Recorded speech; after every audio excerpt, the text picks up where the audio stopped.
Bonsoir, soyez les bienvenus dans Autorally, avant-dernière manche du championnat du monde à Salou en Catalogne avec un air de foire au pilote, Georges Billard. Bonsoir Georges. Bonsoir Gérald. Ce n'est pas très étonnant, puisque Portaventura c'est un des parcs d'attractions les plus visités.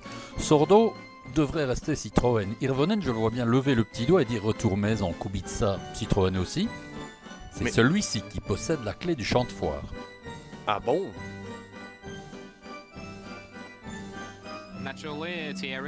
Rosberg nous dit d'ailleurs que le premier choix de tout le monde c'est lui et il lui reste à choisir tout simplement. Alors va-t-il choisir Volkswagen? Impossible. Oui, ça semble difficile. On va garder Ogier, Latvala et certainement Mikkelsen. Alors, chez Citroën? Yves Maton nous explique qu'ils ne sont plus en négociation. En fait, c'est Thierry qui a mis un terme à celle-ci. Citroën va faire du WTCC cette année. Voilà, pour moi, je veux être dans une équipe où on met tout du côté de rallye. Et ça n'aurait pas le cas chez Citroën. Et voilà, ils vont s'en aller. Donc pour le futur, il n'y avait pas vraiment de bonnes propositions pour la suite. Alors, si pas Citroën, va-t-il rester avec Ford chez M-Sport? Malcolm Wilson voudrait bien. Il n'y a pas de doute, nous dit-il, sur notre intention, notre volonté de travailler avec lui. Maintenant, c'est à lui de choisir s'il veut continuer avec nous et avec une voiture qui a prouvé qu'elle était capable de gagner, ou alors choisir une option plus long terme avec un nouveau constructeur. C'est un autre choix possible. Je suis certain que c'est une décision difficile à prendre. Hyundai, on va voir.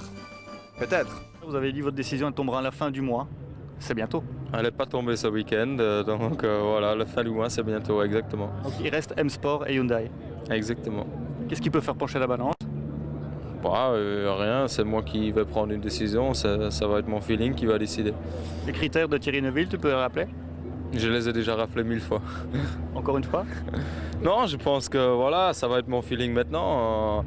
On a bien négocié, je peux avoir tout ce que je veux dans toutes les équipes. Voilà, maintenant ça reste un choix de fond de cœur, je dirais. Et voilà, après, toutes les propositions sont bonnes, donc c'est à moi de faire mon choix. En tout cas, vendredi, au pied de la cathédrale de Barcelone, c'est lui la vedette. On l'annonce comme le futur vainqueur du rallye d'Espagne, Georges. Carrément. Et oui, en attendant, direction Salou, pas pour les vacances, c'est à 130 km au sud-est, mais pour 3 spéciales nocturnes. C'est encore une nouveauté du rallye d'Espagne qui décidément nous surprend chaque année. 21, 24 et 16 km sans assistance. On voit que Sébastien Ogier a mis des lunettes particulières. Et c'est un parcours vraiment difficile de nuit, les trajectoires sont très importantes, plus importantes que les cordes et la manière dont on y plonge. Et Thierry Neuville n'est pas bien là, il fait le 4e temps 2 fois et puis le 5e temps. Est-ce que le fait de porter des lunettes, d'avoir des difficultés de vue, joue dans la nuit? Il n'est pas bien dans ses réglages, il n'est pas très à l'aise sur les plaques d'humidité. En fait, la température a tombé, l'humidité est ressortie et il se fait peur, donc il n'est pas très à l'aise. Lui, il est vraiment très bien. Le tout frais champion du monde Sébastien Ogier avec la Volkswagen Polo R va signer 3 fois le meilleur temps et prendre la tête du rallye devant Latvala 8 secondes 8 derrière lui et Dani Sordo avec la Citroën à 12 secondes 6. Il est parti comme un avion de chasse, Ogier. Et oui, mais il ne doit pas perdre de vue malgré tout que pour VW, le titre constructeur se joue ici et il leur faut simplement une 7e place. 6 petits points. Sordo, lui, il veut absolument s'imposer et rééditer sa victoire allemande. Et il le veut tellement qu'il va même la jouer tactique dans la dernière spéciale et sacrifier du temps pour ne pas ouvrir le jour suivant et se donner en fin de journée de samedi, avant d'attaquer la Terre, la possibilité de jouer tactique avec les autres en étant derrière. Donc là, il va sacrifier cette première place qu'il veut absolument. Stratégie, tactique, parcours qu'il ne connaît pas complètement, c'est le problème de Thierry Neuville aussi. Hein. Ouais, bien que ceci, oui c'est vrai, Thierry n'a plus roulé ici depuis 2009 et ce n'était pas en WRC. Bon, mais ceci, le rond-point de Rio des Cagnès, c'est quand même un haut lieu. Hein. Il faut reconnaître que c'est quelque chose de très particulier. Hein. Ils sont obligés de faire un 360 degrés autour du rond-point. Ce n'est pas là qu'on fait la différence, mais par contre, d'un point de vue spectacle, c'est top. Le classement, Neuville, on le voit, il est 4e, déjà 19 secondes de concédé. Ce n'est pas grave, mais il faut absolument retrouver les bons réglages le lendemain où on reste sur l'asphalte avec 6 étapes spéciales. Et on repart avec la même spéciale qui terminait la nuit précédente. Et son fameux rond-point. Et ils vont rouler 9 secondes plus vite, plus rapidement, de jour que de nuit. Pourtant, Ogier est mal réveillé. Hein. Il se plaint de ses réglages. Il va céder 3 secondes. C'est un peu surprenant. Ça va bien, c'est WRC. C'est fait pour. Hein. Et Sordo là, va d'entrée de jeu signer le scratch, le meilleur temps et afficher ses prétentions. Même temps que Latvala. Hein. Donc lui, il a décidé de prendre un maximum d'avance. Mais ça va être difficile puisque Latvala s'accroche. Il reste 3e à près de 4 secondes derrière la deuxième V8. Regardez. Eusberg, spécialiste de la terre sur l'asphalte, freiné, c'est autre chose. Hein. Et en plus, il est équipé d'une boîte longue. Pour quelle raison? Parce que la courte n'était pas disponible. Ah oui, ça fait partie des difficultés d'M-Sport. Mikkelsen, regardez. Distraction. Qu'est-ce que c'est? Aïe! Voilà comment on endommage une suspension. Conséquence, Georges? Rallye 2, condamnation. Retour dimanche seulement. Neuville toujours 4e, mais il a perdu 8 secondes 7 sur Sordo dans cette 4e spéciale. Spéciale 5, nous sommes avec Latvala. Spéciale de El Priora, un juge de paix, 42 km, virage sur virage, très dur pour les pneus, risque de crevaison, un haut lieu qui est l'épingle de El Mola. Et là, on est parti pour un secteur qu'on a choisi dans la spéciale. On voit le chrono défiler, on est avec Latvala, on sera ensuite avec Sordo et puis avec Thierry Neuville. On laisse parler la voiture, le copilote, l'atmosphère.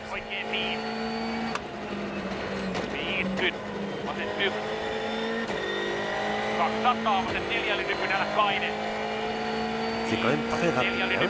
C'est du circuit, mais sans les sécurités, sans les bacs de dégagement de côté. Hein. Wow, regardez ça.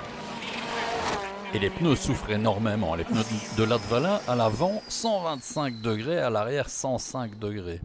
C'est très très élevé. Je ne sais pas si on a eu le temps de lire le chrono de Latvala sur cette portion de spécial. 45 secondes pile. On va l'écouter. C'est vraiment la spéciale qui ressemble le plus à un circuit. C'était une bonne spéciale, je me suis bien amusé.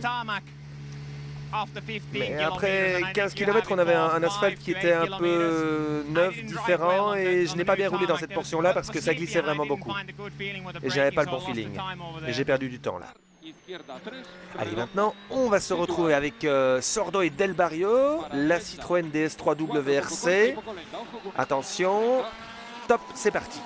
Temps à battre, 45 secondes pour Latvala. On regarde, on analyse. Ce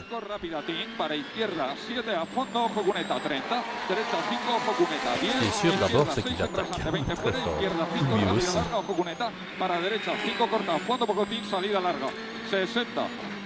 Izquierda 7 a fondo 30, izquierda 7, 30, frenar, derecha 6 poco lenta, 40, izquierda 8 a fondo, 150.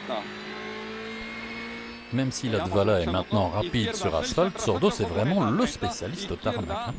6 a fondo, team para derecha, 7 a fondo, Jocuneta, para izquierda 7 a fondo, Jocuneta, 100. Ça c'est plus vite. Oui, 9 dixièmes plus rapide que Latvala avec la Citroën. Oula, Thierry Neuville qui est parti en crabe, là. On va le retrouver, attention, le chrono. Top, c'est parti. Et regardez le train avant. Regardez le train avant comme il a tendance à glisser par rapport au train arrière. La voiture n'enroule pas les virages. pour Gauchy sur 50 mètres, droite 110, tenir en gauche 70. En fait, les pneus sont surchauffés et il ne comprend pas où il perd du temps. Il est à la limite partout. Tourne pas corde, Ça ne marche pas. pas corde 100 mètres. Gauchy à fond et gauche 150 sur 50 mètres, droite 110 moins. Droite 110 moins, 80 mètres. Gauchy, 250 mètres. Frein gauche 110 plus des lestes. Ouais, frein gauche 110 plus des lestes. Et gauche 130 plus corde. Et gauche 130 plus corde en droitille. En gauche 150 à fond. 200 mètres. Gauchy à fond. 150. 45.1, c'est un dixième derrière Latvala, mais voilà, c'est beaucoup plus lent que le chrono de Sordo. En fait, l'asphalte sur lequel il a effectué des tests, des essais avant ce rallye n'est pas le même, et donc la voiture ne se comporte pas comme il l'avait choisi de la régler. Je fais le maximum, mais pour le moment je ne peux pas faire mieux. J'ai atteint mes limites au niveau du feeling avec la voiture comme elle l'est pour le moment. Mais je ne comprends pas pourquoi on perd autant de temps. On l'a vu hein, sur la portion de spécial, meilleur temps 1 seconde, il se prend sur 44 secondes, une pour Sordo. Et au terme de cette spéciale 5, qui va être remportée par Sordo devant Ogier, Latvala, Hirvonen, Neuville va concéder 13 secondes. Il est à présent à 35 secondes 2 du leader. On se dirige vers Coldegiu. Encore une spéciale bien connue, mais cette fois disputée en sens inverse. Et sa particularité, c'est d'avoir une portion au milieu de 7 km d'asphalte très piégeux, très sale. Gauche 138 mi-corde, gauche 138 mi-corde pour un droitier. Et léger Gauchy en ciel, 70 mètres, frein droite 120. Oula, ça a tapé là. Droite 120, pour Gauchy 60 mètres, frein gauche 100 bon. On revoit, on sent qu'il est à l'attaque, prise de risque maximum, donc on coupe très fort pour éviter l'angle du virage. Et regardez la roue avant gauche, le pneu plutôt, qui commence à déchapper, la fumée, crevaison. Coup de théâtre, le leader du rallye d'Espagne va perdre quasiment 1 minute, se retrouver 53 secondes, point 8. Se retrouver à 46 secondes des leaders. Maintenant, il n'a plus trop le choix. Hein. Il était en tête, le voici 6e à 46 secondes 8. Il a joué, il a perdu. Apparemment, bon, il a un peu de chance aussi. Hein, le pneu d'échappée n'a pas trop endommagé les éléments de suspension. Non, c'est juste une stratégie. Je ne veux pas ouvrir la route demain. Oui, demain il y a de la terre. Demain et sur la terre, oui, mais enfin, il plaisante. Bel humour. En fait, de stratégie, il n'a plus le choix. Maintenant, il doit attaquer à fond. Sordo, il l'attaque. Hein. Et regardez, la voiture, comme elle glisse de l'avant, elle devrait enrouler du train arrière et ça ne le fait pas. Et pourtant, ici, la voiture marche mieux. Hein, pour troisième Neuville. temps. Ouais. Troisième temps, et le voici troisième. En fait, c'est sur cette spéciale-là, ou en tout cas sur une spéciale Georges, ressemblant à je vous interromps. celle-ci. L'écart entre Sordo et Latvala en tête, 0. Et cette spéciale, regardez bien, nous sommes avec Pontus Tidemand en junior. Un peu trop à l'intérieur, trop corde. Terminé. Mais ce garçon a quand même remporté en France le championnat réservé aux juniors WRC. Donc il aura le droit l'année prochaine de faire le championnat WRC 2 avec une voiture officielle. Non, en fait c'est El Molar. Attends, tout à fait. C'est un pilote espagnol qui est sorti exactement au même endroit. Suarez. Allez, on se rend à El Molar pour la spéciale 7. C'est du lourd. Elle est très connue pour sa célèbre épingle. Spécial 7 avec Sébastien Ogier qui doit attaquer et reprendre ce retard de 46 secondes. Il va signer le meilleur temps dans cette spéciale de 42 km. Qui n'est pas facile, hein, on le voit, les cordes ont été salies, les ouvroirs ont un travail très important. Voilà la fameuse épingle, on est dans la spéciale de El Priora, hein, 42 km, la température est beaucoup plus élevée. 26 degrés à peu près quand même, hein, donc les pneus souffrent énormément. Et les spectateurs sont beaucoup plus à l'écart qu'il y a quelques années, tant mieux pour la sécurité. On vous rappelle que le week-end prochain, c'est le rallye du Condro et qu'on compte sur vous pour avoir un comportement responsable. Retour en Espagne avec, on l'entend, Jari-Matti, Latvala et l'Apollo. Il a signé le deuxième temps à 6 dixièmes de Ogier, 1 dixième devant Sordo. Ça veut dire que ça attaque très fort. Hein. Il va surtout prendre la tête du rallye à Sordo. Tout à fait. quelle bagarre entre ces deux-là, hein. Et c'est épatant, hein, de la part de Latvala. Il a pris tellement des cours sur circuit qu'aujourd'hui il ne glisse plus et il roule à la lobe en efficacité et il se permet de batailler ferme avec un spécialiste comme l'Espagnol Sordo. Voilà, top! 1/10 d'écart, ils étaient à égalité. Du coup, eh bien, Sordo se retrouve deuxième à 1/10 de Latvala. Quelle bagarre! Regardez-moi ça. Neuville toujours troisième à 32 secondes 4. Il vient de signer le 4e temps à seulement 1 seconde 6 de la grosse bagarre.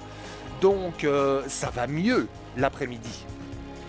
Et on reprend la direction de Col des Joues, 26 km, mais Vous cette dites fois comment Col des Joues, Col des comme Joues. vous voulez, c'est comme vous voulez.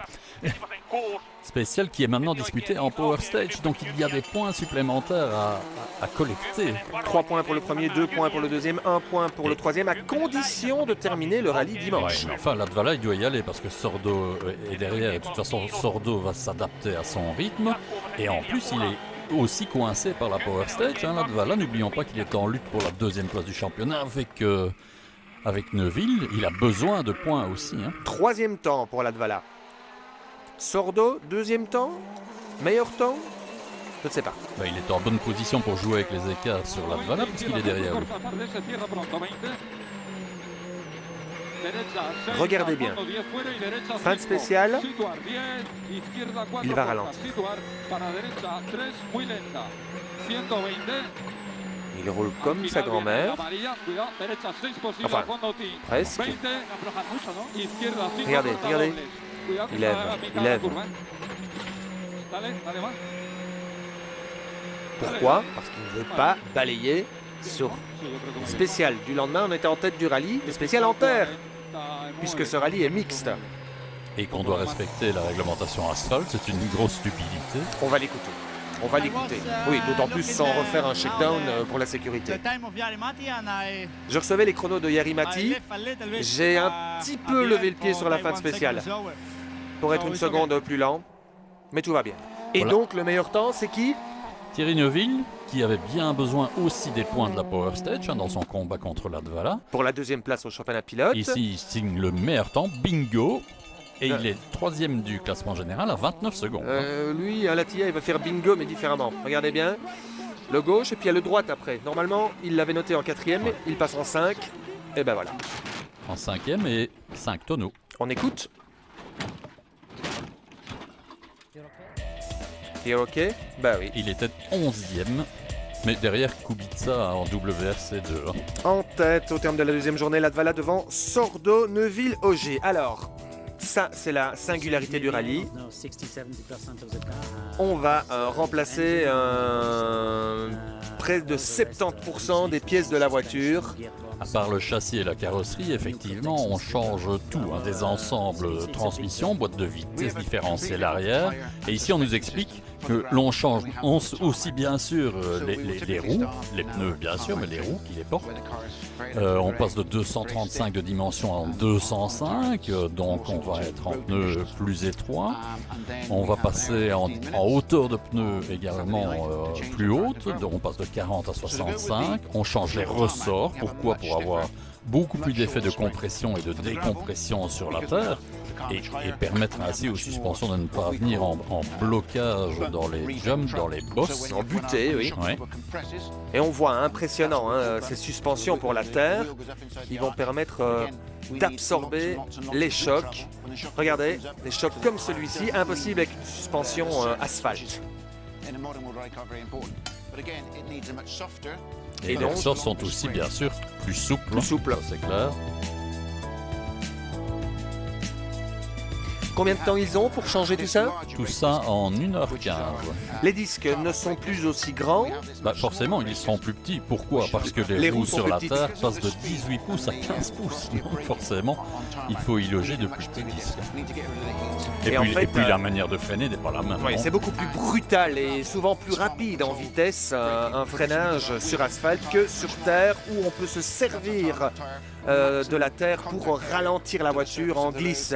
La surface des pneus, vous vous l'avez dit Georges, est beaucoup plus importante pour être tout le temps en contact sur l'asphalte, alors que sur la terre, il faut dégager la terre, les cailloux, donc Et donc c'est le profil, des cales le beaucoup plus profil du profondes. pneu qui va permettre de dégager ce gravier qui vient handicaper le grip mécanique de la voiture. Donc, ce sont toutes les cales qu'on est en train de nous montrer pour le moment qui sont prévues pour dégager toute cette terre, tous ces graviers. Bon, ici on va travailler à 6 mécanos, hein. 4 mécanos autour sur les suspensions à morteau, ressort, géométrie, frein, etc. Et 2 en dessous, on les a vus, pour les boîtes de vitesse, préparer les différentiels arrière. Normalement dans un garage ça se fait en quelques jours. Ici, Et voilà, c'est parti. 1h15. Spécial 10 et 11, les deux premières de ce dimanche matin. Vous avez vu la poussière, c'est Latvala qui balaye, qui ouvre. Arrive derrière Sordo, 2 minutes derrière, plus ou moins 3 minutes. 3 minutes, mais regardez, la poussière, elle reste en suspens. À tel point que l'organisateur va même augmenter à 4 minutes par la suite. Avantage, Latvala dans ses premières spéciales, où il va à chaque fois largement devancer Sordo. Donc on craignait qu'il ait un désavantage en ouvrant la route, mais finalement il déploie tellement de poussière derrière lui que c'est un avantage. Ogier, lui, il s'élance en 4e position, il a 46 secondes de retard, et bien il va profiter au maximum de sa position avec une piste nettoyée par les 3 premiers, et puis aussi des notes parfaites. Oui, parce que pour lui les conditions de poussière sont là aussi, mais il attaque aveuglément. Vous avez vu ça 12 secondes de reprise. Oh là là là, on va l'écouter, Sébastien, le tout frais champion du monde. On doit vraiment avoir confiance dans ses notes. Il y a quelques fois j'étais vraiment perdu et je ne savais pas où on était, c'est complètement fou, mais la visibilité elle est très faible. Neuville, ça se passe comment, Georges? Ça se passe mal parce que... Ah oui, regardez l'arrière de la voiture. Il est crevé à l'arrière droit, il va perdre quasi 50 secondes sur Ogier, céder sa 3e place, il va même chuter derrière Hirvonen au classement. Catastrophe. Vous savez ce qui s'est passé, Thierry? On a crevé, mais je ne sais pas. Je ne sais pas pourquoi. Ok, il terminera finalement 4e, mais heureusement restera devant Latvala au classement pilote. Écoutons-le. Malheureusement, le setup défini sur les essais correspondait ou n'était pas le bon pour les spéciales ici. Le niveau de grip était différent par rapport au test, donc on s'est loupé là-dessus. Ça nous a fait perdre pas mal du temps. Maintenant, je dirais que même en étant plus proche aux autres ce matin, on n'aurait pas pu gagner ce rallye parce qu'il nous manquait beaucoup d'expérience sur ce terrain spécifique, les routes terres qu'on ne connaissait pas, et d'autant plus avec la poussière, on était un peu perdu. Thierry Neuville au micro d'Olivier Gaspard, notre envoyé spécial. Regardez Sordo. Ouh, il est chaud et c'est le moins qu'on puisse dire. On est presque en fin de rallye. On va attaquer à fond. En fait, il faut rester aux avant-postes. Et on n'a rien à perdre. À part une voiture. À part Il une est voiture. gonflé. Non. Incroyable. Spécial hein, 13. Ogier, meilleur temps, prend la 2e place. Spécial 14. Meilleur temps, il prend la tête du rallye, Georges. Le meilleur temps est de loin. Hein, dans la 14, il colle 12 secondes à Latvala. Il C'est prend énorme. la tête pour 1 seconde et demie. Sa position sur la route explique... Son sens de l'attaque dans la poussière, parce que c'est cela qui s'est passé. Hein. Alors lui, il est à l'attaque, mais sur regardez. Sur la terre, il est moins à l'aise. Tac. Suspension cassée. Pas d'arrivée. Et non. 0 point. C'est fini. Abandon. Latvala arrive au terme de la spéciale. Aïe, aïe, aïe, aïe. Regardez, regardez. Il y a l'énervement. Canalisation d'essence endommagée et incendie heureusement vite résolu par les commissaires de piste présents. Et puis qu'est-ce qu'il demande? Qu'est-ce qu'il demande? Non, Ouais, non, non, non, surtout pas. Il va évoluer sur la route pour ne pas qu'on ouvre le capot, puisque ça peut être évidemment Le mettre en un course. motif de... Oui, tout à fait. Ah, ils connaissent le règlement. Hein. Ah, il n'a pas de chance. Il a aussi des problèmes de transmission. Ce qui explique qu'il prend autant de secondes par rapport à Sébastien Ogier, qui file vers sa 15e victoire en WRC, la 8e cette année. Yes, et Volkswagen est champion du monde des constructeurs pour la première fois de son histoire. Cocorico, un Belge, Zen Smets, le team manager. Dans les conditions du Catalogne, ici, c'est toujours difficile de faire la différence sur asphalte. Donc on savait qu'il fallait prendre des risques pour essayer de la faire. Soit justement payer après le prix d'une crevaison et finalement se retrouver derrière et avoir l'avantage aujourd'hui. Donc c'est pour ça aussi que je me suis permis de prendre des gros risques hier. Ça n'a pas payé puisqu'on a crevé. Et puis aujourd'hui, on a fait vraiment une belle journée. Je pense que c'était pas une partie facile que de remonter parce qu'avec la poussière ce matin, c'était vraiment très compliqué, mais on a réussi à bien s'en sortir. Et c'est une belle victoire. Et puis le plus important ce week-end, c'est surtout le titre constructeur pour Volkswagen. Victoire finale d'Ogier devant Latvala, Hirvonen, Neuville et Novikov. Neuville reste deuxième du championnat avec 14 points d'avance avant le dernier rendez-vous. Ce sera en Angleterre et c'est quand ? Du 14 au 17 novembre pour cette clôture du championnat. Le dernier vainqueur était Latvala. Ah, bon, mais on va croiser les doigts. Ah, ce sera chaud. Et d'ici là, on retrouvera Sébastien Loeb, oui, en personne, le week-end prochain, dans la région de Huy, au rallye du Condro. On vous y attend nombreux et disciplinés. D'ici là, bonne nuit les amis. Bonsoir.